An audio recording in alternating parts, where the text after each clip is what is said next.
As men and as fathers, we are called to be giant killers. What does that mean? In our lives, there are certain patterns, traits, or habits that are unhealthy for us, but that we naturally gravitate towards. These can be a wide array of things: laziness, lust, lack of commitment, addiction, cynicism, to name but a few. Sometimes these can be the product of unwise choices, but sometimes they are the result of things that have been passed down the generations. You may call it a natural disposition, which often means that without care and attention, you slip into these patterns. And while we shouldn't run away from who we're created to be, we need to be on the lookout for the giants in our lives. Take addiction, for example. If you know that the generations before you had a tendency to be easily addicted to things like gambling or alcohol, but didn't do anything about it to change, then there's a disposition that's passed down that says, that's just the way you are, and that will always be part of our family. So how can this giant be killed?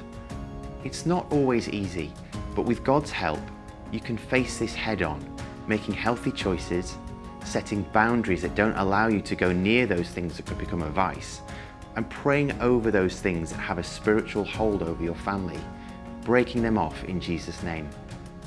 Another practical example is negativity or cynicism that runs in the family. If you've grown up around negative words or behaviour, it can be so easy to pass this on through your words.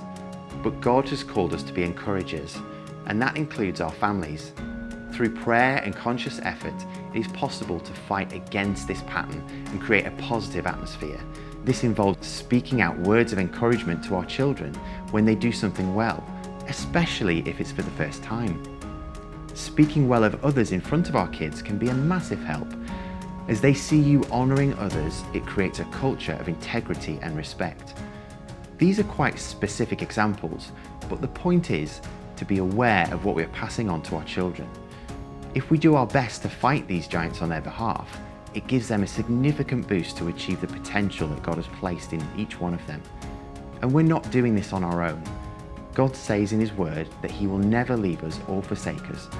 And this means He is always there for us as we face down these giants in our lives. He has given us everything we need to overcome the work of the enemy, so we can be confident in building a better platform for our children and the generations to come.